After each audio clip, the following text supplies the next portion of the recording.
John's notes from the NovaCare Center here on a Sports Bash Monday. John, full week's worth of news on this Monday, man. They had a lot going on up there today, including Doug Peterson really announcing that I would assume Jordan Matthews pretty much done for the rest of the preseason. He hopes to get him back by week 3 of the preseason.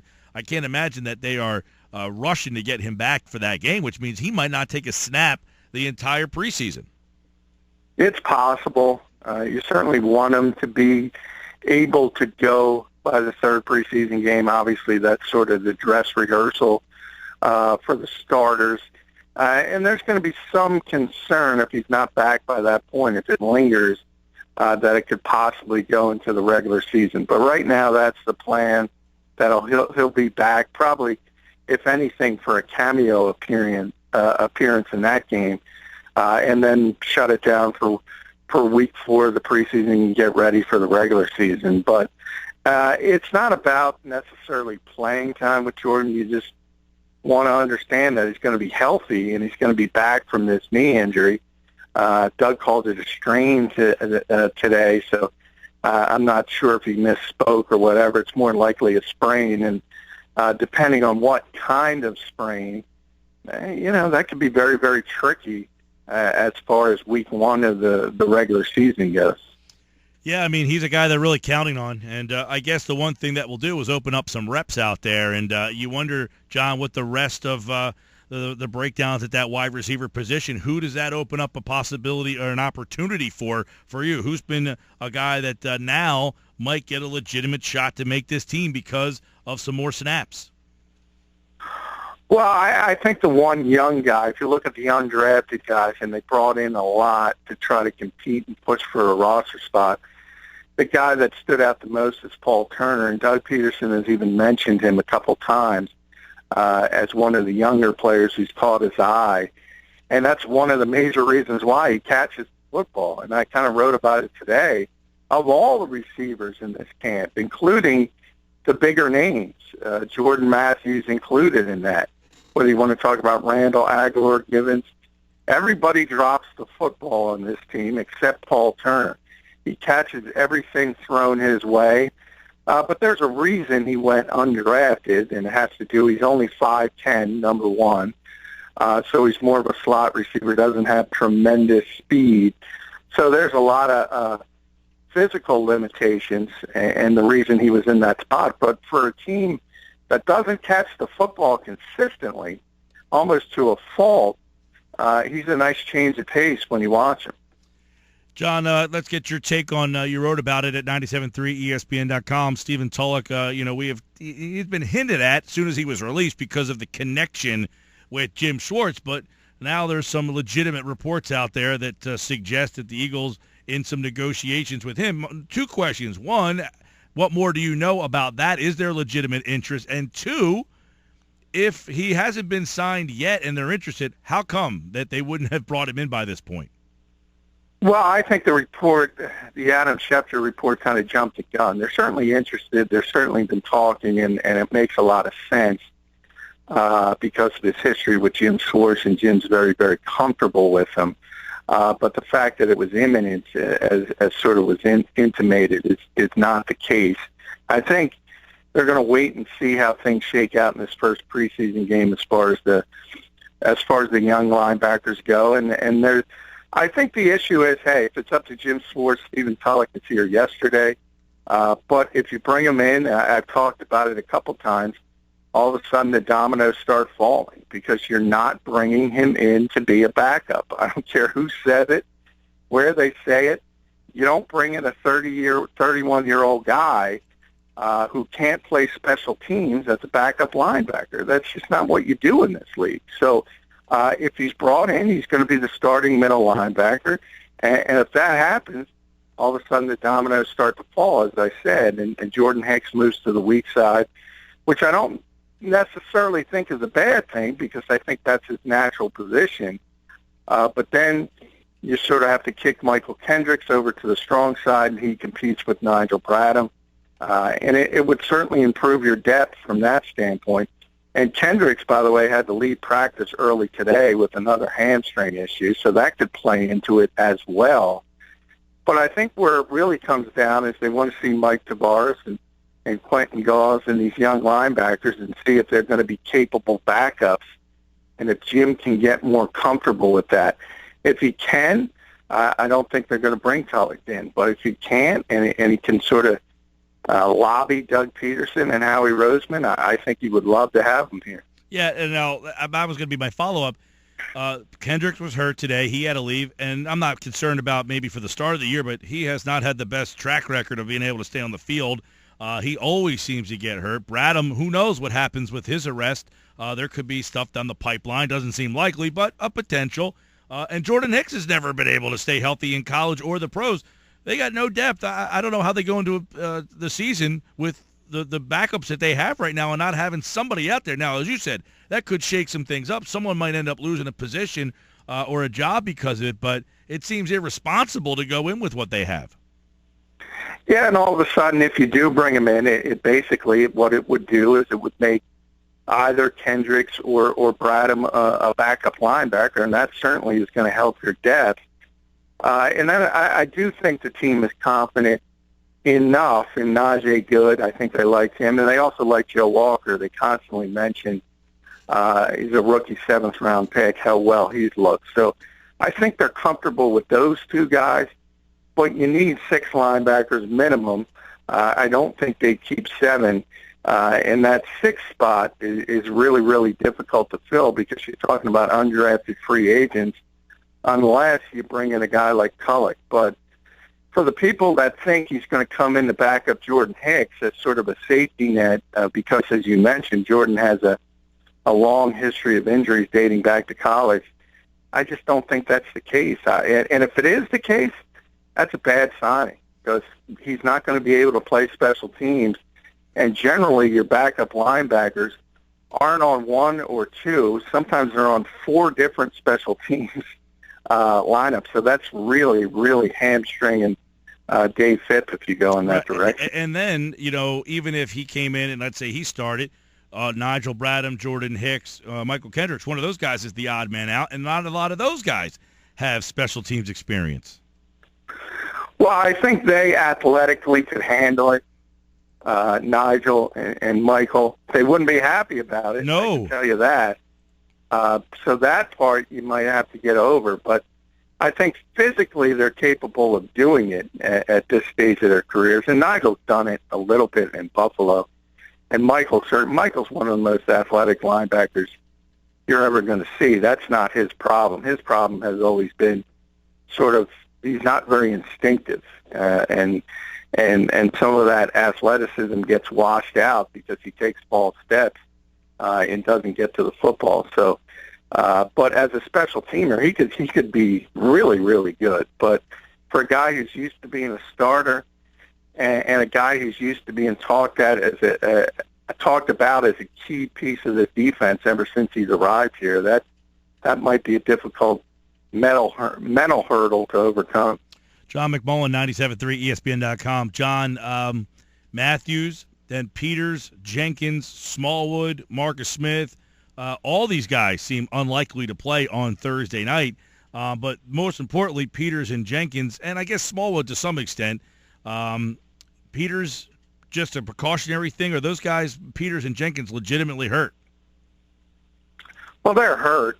It depends. I'm more concerned with Jason Peters than Malcolm, more because this is the same injury he had last year, and it's related to the chronic issues with his back, sort of a nerve thing that goes down to his quad. So with a 34-year-old guy, that's much more of a concern for me than Malcolm, who kind of tweaked his hamstring. And look, this is the first preseason game. If Malcolm was healthy, even if Jason was healthy, they might play a series or 2, and that would be it.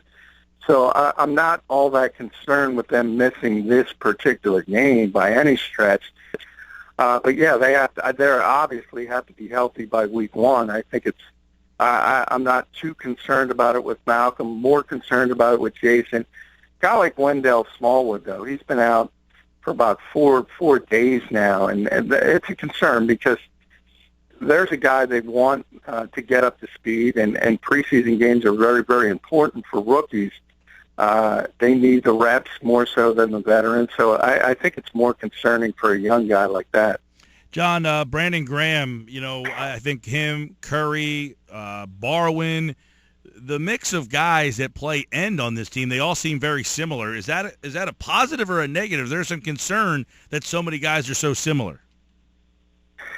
Yeah, it's a negative, and you kind of see them mixing in. They're trying to find a base left end to hold the edge, which is usually the strong side in the formation because most quarterbacks are right-handed, obviously. So when you're talking about a left end in a 4-3, it's usually the guy who's really got to hold up in the run game, really got to set an edge. And the Eagles don't have that type of body at that particular position. And it goes far deeper than the guys you mentioned, Vinny Curry, Connor Barwin, Brandon Graham, all the way down to Marcus Smith and Alex McAllister and Brian Bremen. All of them have the body of a weak side defensive end. So they're having some issues, and Vinny's been getting the majority of the first-team reps. But now in the past couple of days, they've started to mix Brandon Graham in and sort of use Vinny as a nickel pass rusher. So they're having trouble finding that position, and there's nobody here on the roster that sort of fits the measurables of what you need. So it's something to keep an eye on as we go forward. Yeah, taking notice of, a lot of these guys are more pass rushing specialists than they are run defenders. When you look at the classic 4-3, these guys are going to try to get to the quarterback here, not as much stuff in the run. Plus, you throw in the linebacking situation, and this team might struggle against the run, John. And then, it's not like this team is deep in the secondary either. What is your breakdown, handicap the cornerback position now entering week 2 of camp? Well, I think the one given is Leotis McKelvin. It's been that way since the offseason. He's going to be one of the starting cornerbacks, and everything else is up for grabs. And the early leaders are Nolan Carroll on the outside and Ron Brooks in the slot.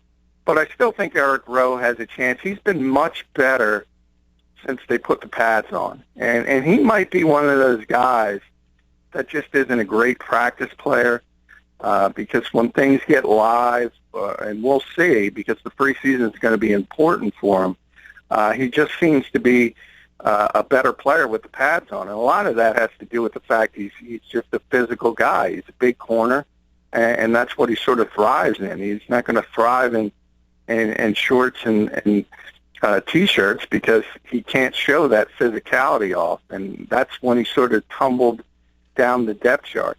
And then the dark horse is still Jalen Mills, 7th-round pick. This coaching staff obviously likes him. He's a physical guy. He's the one who injured Jordan Matthews.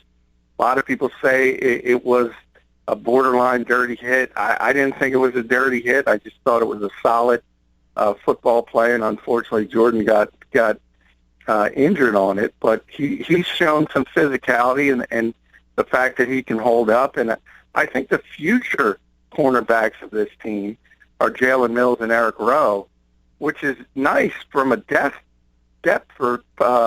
perspective, but they're not necessarily ready right now. So guys like Ron Brooks and Nolan Carroll, they're going to have to hold up. Anybody with all these safety injuries, McLeod missed a couple days, and then, of course, Jenkins, anybody stepping up? Because they're just as light at backup safety as they are at linebacker. Yeah, they are. I think maybe even more so because Jim Schwartz earlier this week kind of went off about that and the fact that some of these young guys need to seize the opportunity. They haven't been doing it. Ed Reynolds got the first chance. We've been talking about him for 3 years. Was a great ball-hawking safety in college at Stanford, but it just hasn't translated. And now the last couple of days, Jalen Watkins is kind of mixed in. And he started at corner, and now he's moved back to safety. But, yeah, they're obviously reaching. And that's another position you might keep an eye on the waiver wire when we start to get the cut-down dates. They could look outside the organization to add some depth because I don't think they're thrilled with any of their options behind Jenkins and McLeod. But they are absolutely thrilled with those two guys. Jim loves the starters, but The reserves, not so much. Yeah, and another veteran guy in that secondary is Nolan Carroll, who I'd like to get your take on where he is from that injury, because he didn't get cleared to really practice until almost right up to the time the training camp started. Yeah, and he's been out there for the most part. He got a Veterans Day off, a couple days ago, because he still has some soreness in the leg. So he's still working his way back, but he's been with the first team for the majority of training camp. Usually on the outside with Leotis McKelvin while Ron Brooks plays in the slot. And then when he was down, when they have been resting him, Brooks goes to the outside. So those have been the three that have spent the majority of the time with the first team thus far. And we'll see. I mean, there's no question to me, physically, both Jalen Mills and Eric Rowe are more impressive than Nolan Carroll. But as far as technique, as far as understanding how to play the position, I just think at this stage that Jim Schwartz is more comfortable with Nolan Carroll. John McMullen, 97.3 ESPN.com, here with us. And give us a little take from you on Ryan Matthews getting back out there, because this running back spot, another spot that's a little light. We know there's some talent there, but because of the injuries, haven't got to see much. But is Ryan Matthews, is he the clear-cut guy that's going to be the workhorse if he's healthy? Yeah, he is. And he's looked really, really good since he's come back. And really, just a really big, explosive guy. I mean, he looks like he used to be the 11th, 12th pick in the draft. Where, I mean, you could see the physical skill set is there.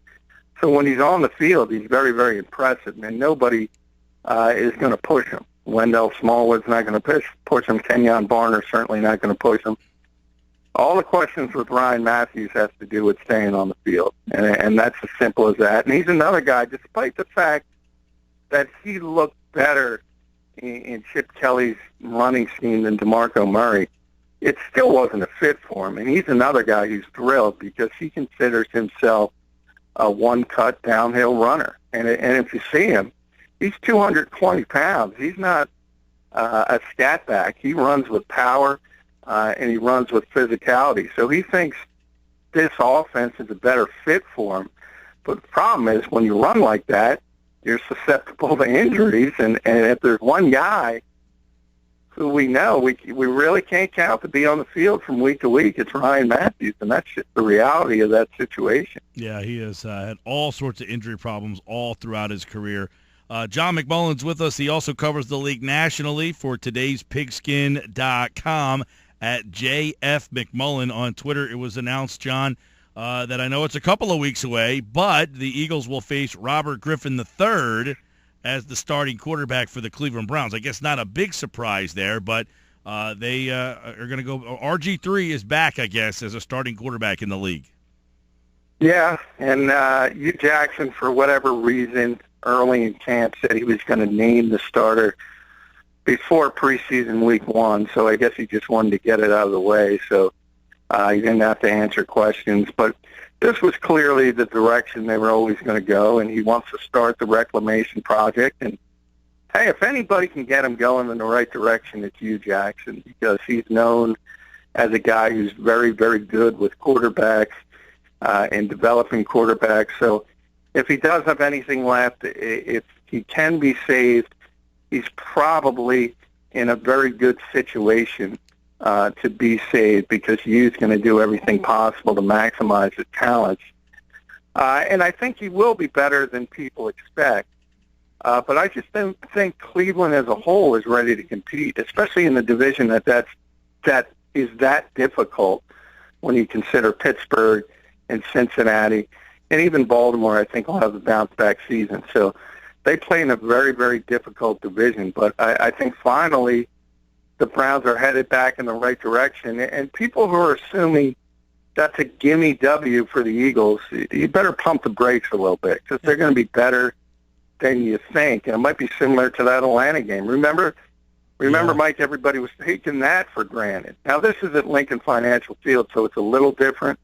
But I don't think it's going to be as easy as people expect. No, Joe Hayden practices. He hopes to be ready for week 1. There's some Browns big news there. Hayden, one of the better corners in the league when he's healthy. But and it's funny because you remember Chip Kelly's first game, RG3 was coming off that year, but came off the injury, and the Eagles waxed them up there. You wonder if he would get a little poetic justice that, after all the injuries, all the problems, that new coach there. And RG3's the guy that gets back at the Eagles very surprising fashion in that first game. So RG3 will start for the Browns. That was announced today as well.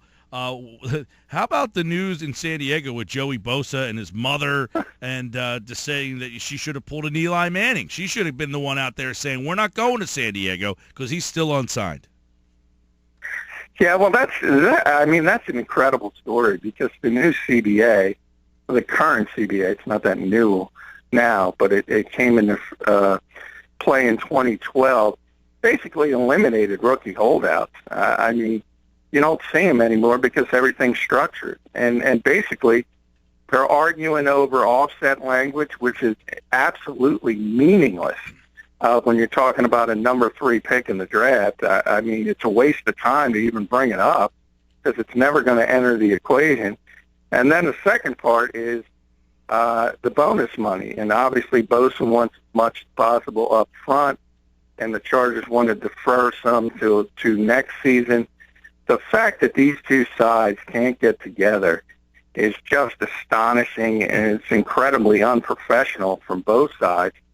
Unfortunately, going to hurt Bosa more because, hey, rookies in this league, training camp is very, very important for them, and they're the ones who need the reps. They're the ones who have to sort of, sort of get used to playing at the speed of the game in the NFL. And Joey Bosa, he's really hurting himself. Now, that said, the Chargers are being incredibly hard-headed, too, because to insist on this offset language, even though they understand they're never going to move on and it doesn't matter if Joey Bosa double dips, if he's an incredible bust, it's arguing about fairy dust. There's no need to do it. John, I want to get your quick take as well. You wrote about this in today's Pigskin. You don't see it too often, but the Broncos, 2 starters at quarterback right now. Yeah, it looks like a college depth chart. We have 2 starters, but I think Gary Kubiak is just trying to push the narrative of competition, and he doesn't want to hand something to Mark Sanchez. I think. If Mark's got anything left physically, and that's an if, there's a possibility he's done as a player. So, but if he isn't, if he's got anything left, he's going to be the starter, and he's going to be the bridge to Paxton Lynch, who is the real future quarterback in Denver, but he's just not ready, similar to what's going on here in Philadelphia with Carson Wentz. So he just wants to push the competition. He doesn't want to hand Mark Sanchez the starting job. Certainly of the Super Bowl champions, it's kind of ridiculous to say Mark Sanchez should be given the starting quarterback job of the reigning Super Bowl champions. But that's where they are. They don't have other options. Trevor Siemian is a 7th-round pick who's basically got a couple kneel downs on his resume. Which is funny that a guy who's a 7th-round pick, they have more trust than they do a guy who was drafted in the 1st round. I don't know if they have more trust. I think they have more. You kind of know what Mark Sanchez is, and you don't know what Trevor Siemian is. So I think it's some of that mentality that the grass is always greener. Problem with that is sometimes it isn't. If you look over the fence, somebody hasn't been taking care of their yard. So I don't know if Simeon's the kind of guy I want to hang my hat on. And I think Kubiak knows that. I can't imagine he would be very, very comfortable. And really we're just arguing short term when it comes to the Broncos because, as I said, Lynch is the guy long term, but he's just not ready because, like a lot of guys, he played in a spread offense in college, and it's a big learning curve for him. John, finally, the Hall of Fame game last night. We know what an embarrassment for the league. Now, I don't know. This story is bizarre to me. It was deemed playable in the morning, and then they deemed it to be unplayable after the paint. Now, it's my understanding that this field was the former field at the Louisiana Superdome. So this is not like it's some, field that high school teams play on. This is a former NFL surface here. So I don't know, did they just not have the right paint for the surface? But it's a total embarrassment that they were unable to play that game last night. Yeah, well, they did. They've made it. It's a high school stadium, and I've been there for about 4 Hall of Fames, and they have made a ton of improvements. They dumped about $11 million into what used to be called Fawcett Stadium. It's now Tom Benson Stadium, and that's why the old turf from the Superdome is up there. But it's not a very good surface. If you go back to last year, Pittsburgh was playing Minnesota. Sean Sweetham, the kicker, had a catastrophic knee injury while trying to make a tackle. His career is over. It's interesting, though. A lot of people don't understand that the NFL has nothing to do with the Pro Football Hall of Fame. It's an independent organization. Now, obviously, the two work together, and it's a very big weekend for the NFL. It's the biggest weekend of the year for the Pro Football Hall of Fame. And this game has been a tradition, and it's kind of quaint to have it in Canton at the high school, as I said, and all that. But hey, times have changed, and in today's environment, which is so player safety oriented, you can't play these games in that type of place. So they have to really take a step back and say, hey, I advocated, obviously you keep the ancillary stuff, the inductions and all that at Canton in the Hall of Fame, and that's the most important part of the weekend anyway. Mm-hmm. And then Cleveland's an hour up the road, and you should just take everybody an hour up the road and play at the Browns stadium, which is obviously NFL worthy. And that's the way they should go if they want to keep the game. Otherwise, you have to abolish the game. You can't play NFL players in that environment when player safety is such an issue.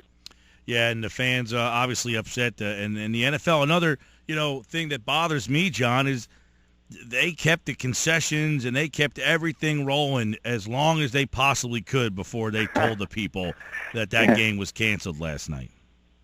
Well, again, I rarely defend the NFL, but that's the Pro Football Hall of Fame. That is their thing. And David Baker's a really, really good guy. I felt bad for him. His son used to play on the Falcons. He used to be the Arena Football League commissioner for years. That's the biggest day of the year for them. And he estimated they lost about $4 million because of what went on. And that's a big hit for a private organization like that. That obviously this is the fruit of their entire year in essence, as far as their budget and things like that. So it's really not run by the NFL. So I know people want to kill them, and the NFL should be. If you think about 15 years ago, Mike, when they canceled the preseason game at the old vet in Philadelphia, and Brian Billick and the Ravens, they just wouldn't play on that field. That's another thing. I mean, the city of Philadelphia was responsible for the upkeep of Veterans Stadium, not the NFL. But the sort of people don't really understand, and they just automatically blame it on the league. Now, I'm the first to get in line to criticize them normally, but some of these other issues like the paint, that wasn't the NFL's fault. It really wasn't. In fact, if they're going to get criticized to this degree, from people who don't understand the actual mechanics of the situation, that might be another reason to say, well, we're just going to pull the plug and not play this game. All right. John has a piece on that over at today's pigskin.com where you can cover his national coverage of the NFL and the Eagles coverage on our website, 973ESPN.com. All right, John. Thanks, pal. Hey, thank you.